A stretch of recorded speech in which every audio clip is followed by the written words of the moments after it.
بینەرانی بەڕێزم کاتەوە و هەموو کاتێکتان شاد و کامەران لە زنجیرەی دیدار و هافپەیڤینەکانمان ئەمڕۆ هافپەیڤینێکی نوێمان هەیە لەگەڵ باڵوێزی وڵاتی هۆڵەندا. هەمووان دەزانین وڵاتی هۆڵەندا یەکێکە لە وڵاتە هەرە گرنگەکانی نەک ئەوروپا بەڵکو جیهان، هەم لە ڕووی ئابووری هەم لە ڕووی مافی مرۆڤ و دیموکراسی کە بە پێشەنگی وڵاتانی جیهان دادەنرێن.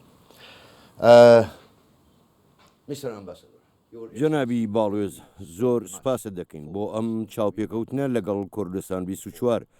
خۆشحاڵین کە ئەم هەلەتان بۆ ڕەخساندوین کە چاوپێکەوتن لەگەڵ باڵوێزی یەکێک لە وڵاتە پێشکەوتوەکانی جیهان لە ڕووی ئابووری دیموکراسی و مافەکانی مرۆڤ ئەنجام بدەین. هەر بۆیە بە هۆڵەندا دەڵێن ئازادترین وڵات لە جیهاندا. بۆیە زۆر سپاسە دەکەین و بە خێرهاتنیشت دەکەین بۆ کوردستان. لەم سەردانەتاندا بۆ هەرێمی کوردستان لەگەڵ سەرۆکی حکوومەتی هەرێمی کوردستان بەڕێز مەسرور بارزانی کۆبوویتەوە. ئەو پرس و تەوەرانە چی بوون لەگەڵیدا تاوتێت کرد؟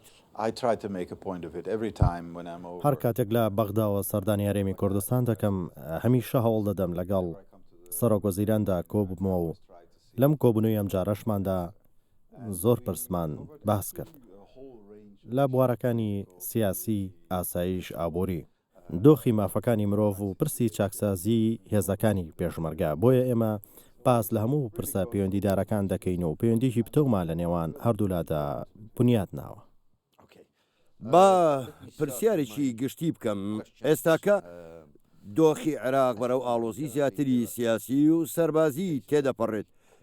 ئێوە وەکو حکوومەتی هۆڵەندا و ئەندام لە یەکێتی ئەوروپا چۆن دەڕوانە بارودۆخی ئێستا عێراق و دەتانەوێت لایەنە عێراقیەکان چی بکەن بۆ ئاسایی بوونەوەی دۆخەکە؟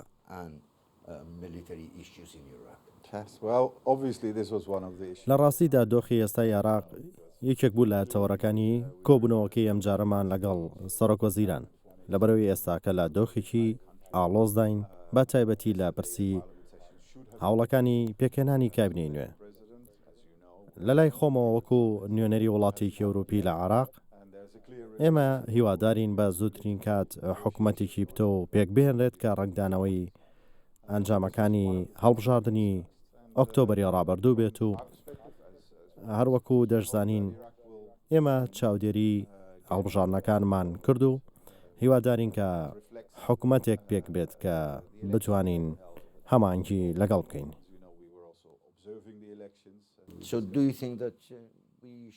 چاوەڕێی سەقامگیری سیاسی بەم نزیکانە لە عێراق بێگومانەوە مەرجێکی سەرەتاییە کە حکوومەتێکی باش و سەقامگیرێتە بێت کە ئەمەش خاڵێکی گرنگە لە هێنانەدی سەقامگیری و ئەمنیەت لە سەرانسەری وڵاتدا کە ئەمەش یەکێک لە خاڵە گرنگەکان لە زۆر وڵات. بەڵام کاتی پێویستە و تێدەگەم و لە گفتوگۆکانیشم لەگەڵ بەڕێز سەرۆکوەزیراندا مەسرور بارزانی ئەو پرسانە و ڕژێنران، بەڵام لە کۆتاییشدا و پرسانە بۆ کەسانی بیانی نییە بڕیاری لێ بدات، بەڵکو دەبێ عراقیەکان خۆیان بڕیاری لەسەر بدەن. هەروەکو دەزانیت عێراق وڵاتێکی فرەنەتەوە و ئاینیە و باگراوندێکی بەهێزیشی لە دیموکراسیدا نیە. هەروەکو خۆشت دەزانیت دموکراسی کولتورە و ئەو کولتورەش لە عێراقدا نییە. پێ دوایە پرۆسەی دیموکراسی لە عێراق سەرکەوتوو بێت؟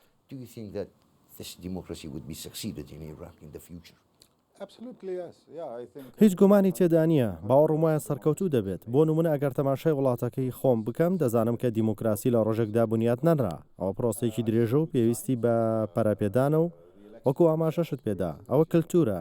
هەندێک ئاماژی باش دەبینم، بۆ نمونە وەکو بەڕێوچوونی هەڵبژاردن و چاودێری نێودوڵەتی شامادی پرۆسەکە بوو. ئەوانی شاهدی ئەواندا کە ئەم جارە هەڵبژاردن بە شێوکی باش بەڕێوەچوو بەراورد بە هەڵبژاردنەکانی 2010. بۆیە لەو ڕۆوە پێشکەوتن هەبووە، بەڵام دەبێ ئەوەش بڵین کە دیموکراسی تەنیا بریتی نییە لە بەڕێوەچوونی هەڵبژاردن. دیموکراسی زۆر لایەن دەگرێتەوە.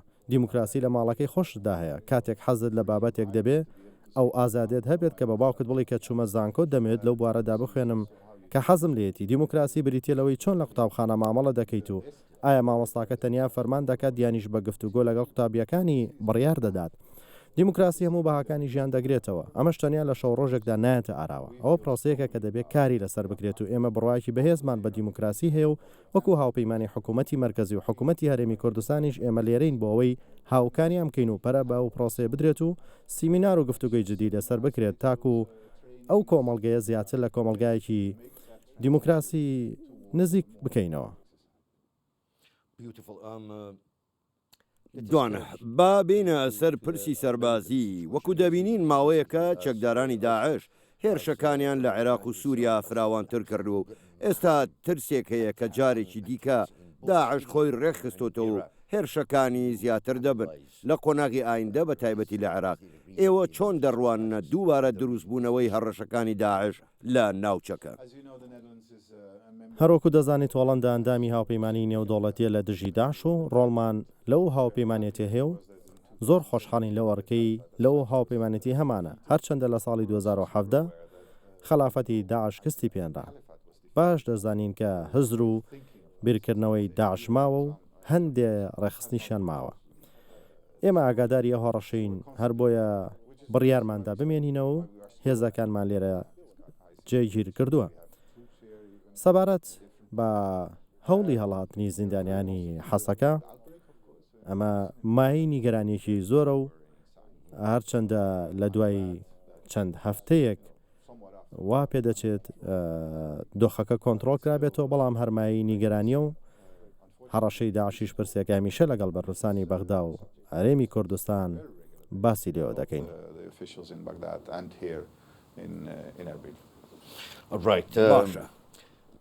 هەمیشە دەگوترێت کە هێزی پێشمەرگە بە ناوی هەموو جیهانەوە ڕوبەڕووی داعش بوو بەڵام هەمیشە دەگوترێت کە کۆمەلگای نێودەوڵەتی هاوکاری سەربازی پێشمەرگەی کردووە بەڵام ئەو هاوکاریانە زۆر نەبوون ئێوە وەکو ئەندام لە هاوپەیمانی نێودەوڵەتی دژی داعش چی هاوکاریەکتان پێشکەش بە هێزەکانی پێشمەرگە کردووە و لە ئایندەشدا ئەو هاوکاریانە بەردەوام دەبن؟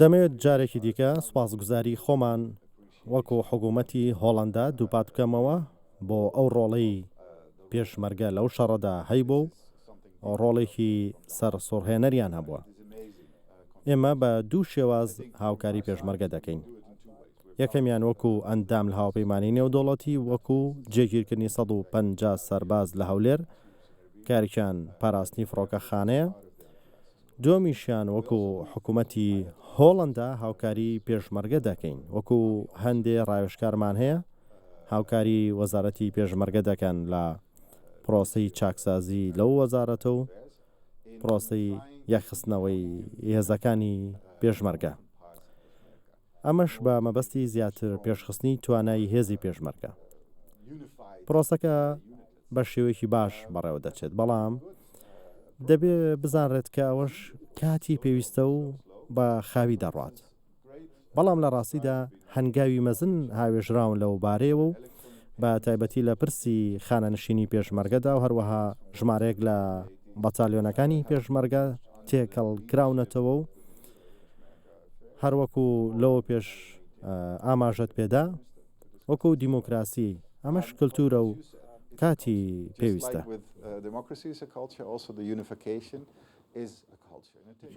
ببوورە جەنابی باڵوێز پرۆسەی یەکخستنەوەی یەکەکانی پێشمەرگە ئایا لەو پرۆسەیەدا گەیشتونەتە کوێ و تاوەکو لە داهاتوودا بەو هێزە بڵێن ببێتە سوپایەکی ڕێکخراو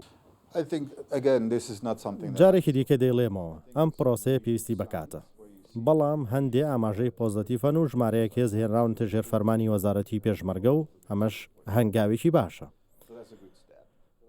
بەڵام هێشتا کات پێویستە بۆ پێگەیاندنی ئەو کللتوری کە بڵی پێشمەرگە بۆتە و هێزەی کە وەکو سوپایەکی ڕێکخرا و تەماشایان بکەیت. باشە ئێوە چۆن دەتوانن لەو ڕۆ و هاوکار بن؟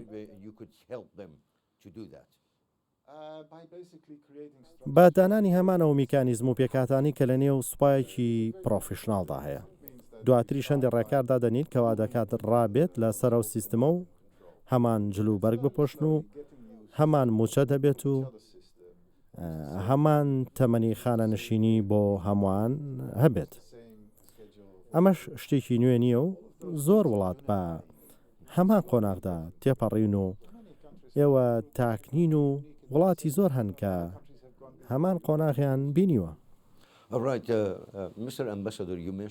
باشە جەنابی باڵوێز ئاماژەت بەوە کرد کە ئێوە هێزێکی تایبەتان لە ناو فڕۆکەخانەی هەولێر هەیە. ئایا ئەوە تەنیا هێزی هۆڵندیە یانیش تێکەڵەیە؟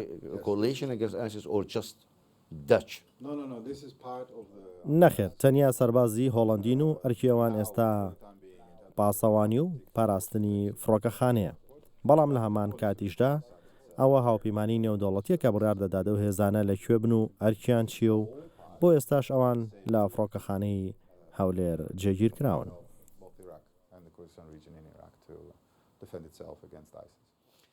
باش بێجگە لە هاوکاریکردنی هێزەکانی پێشمەرگە حکوومەتی هۆڵندا کە بە یەکێک لە وڵاتە پێشکەوتوەکان دادەنرێت لە کەرتی کشت و کاڵدا و لە هەرێمی کوردستانیش ڕۆڵێکی گرنگی هەبووە لەو بوارەدا.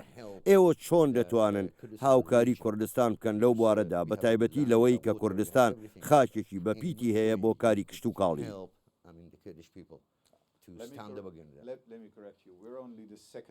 ئێمە دووەم وڵاتین لە جیهاندا لە ڕووی هەناردەکردنی کشت و کاڵی لە دوای ئەمریکاوە. بەڵام بۆ وڵاتی بچووکی وەکو هۆڵندا کارێکی گرنگە کە لەو بوارەدا ئەوەندە پێشکەوتوین. بۆی ئێمە ئەزمونێک یەکجار زۆرمان لەو بوارەدا بە هەموو بەشەکانیەوە هەیە. هەروە ئێمە هەوڵمانداو کە بزنسمان و بازرگانی هۆڵندی کە لە بواری کشت و کاڵیدا کار دەکەن بینینە هەرێمی کوردستان و کاری وەبەرهێنان لە کوردستان بکەن. بۆ نمونە هەفتەی ڕابردوو 200 مانگای هۆڵندیمان هێنایە کوردستان بە مەبەستی دانانی کارگەی بەرهەمهێنانی شیرەمەنی. هەروەها بە هەمان شێوە ژمارەیەک بزنی هۆڵندیمان هێناوە. هەروەها زۆر تۆ و شەتڵی ڕۆکی هۆڵندیمان هێناوە تاکو لێرە کاری کشت و کاڵی پێ بکرێت. لە بواری دیکەدا ئێمە هەوڵماندا و هاوکاری ئاوارەکانی کوردستان بکەین. وەکو دەزانی ژمارەی زۆر ئاوارە لە کوردستانی شەجێن و لە کەمپەکانیش هەوڵمانداوە هەندێ هەلی کارکردن لە بواری کشت و کاڵیدا لە نێو ئاوارەکان دروست بکەین تاکو بژێوی ژیان بۆ ئاوارەکان دروست بکەین.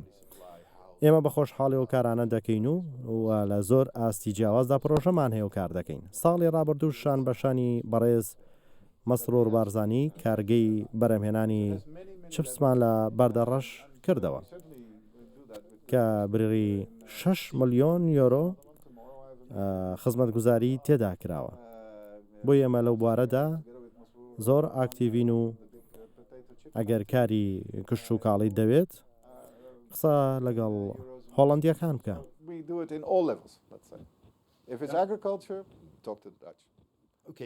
باشە بەڕێز جەنابی باڵوێز بێجگە لە بواری کشت و کاڵی هۆڵندا لە زۆر بواری دیکەدا پێشکەوتووە.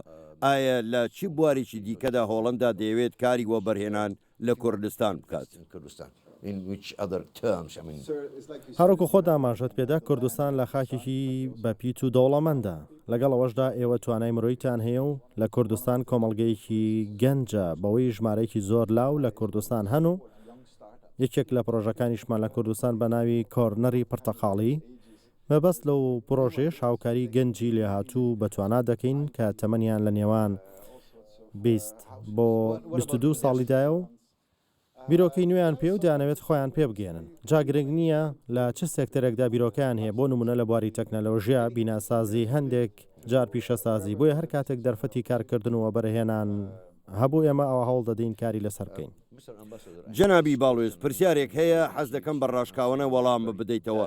ئایا چۆن دۆخی هەرێمی کوردستان و بەشەکانی دیکەی عێراق دەبینی لە ڕووی ئەمنی و ئاسایش و سەقامگیریەوە یانیش خۆشگوزارانی و دەرفەتی کاری وەبەرهێنان و بازرگانی کردن دەتوانی بۆ چوونی خۆتم پێ بڵێ؟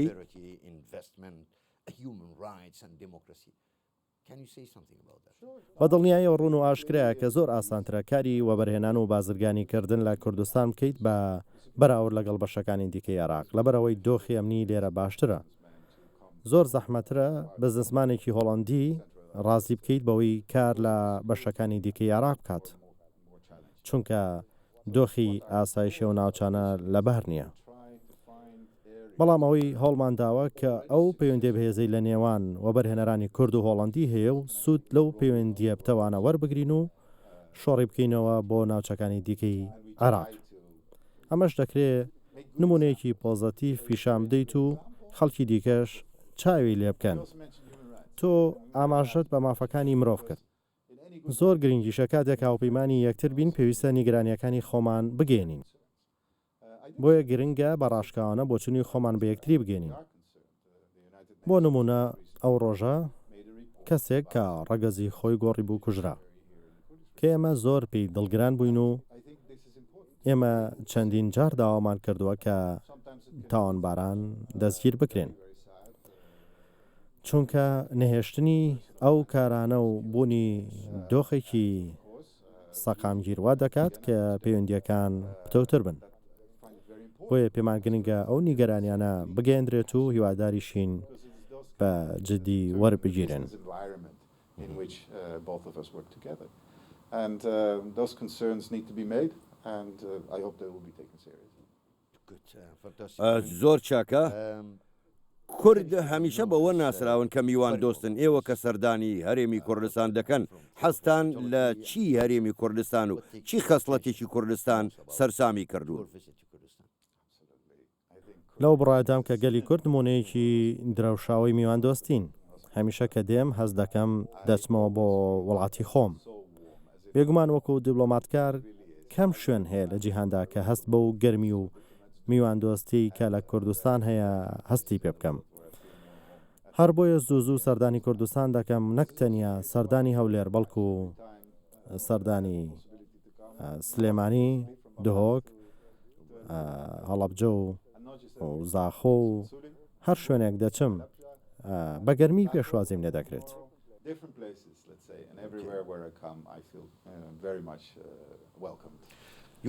جەنابی باڵێز ژمارەیەکی زۆر کورد لە هۆڵەندا دەژین و لە زۆر بواریشدا چالاکن. چۆن دەڕوانیتە ڕۆڵی کورد لە کۆمەلگای هۆڵەندیدا و توانی ویانە تێکەڵاوی کۆمەلگای هۆڵەندی ببن؟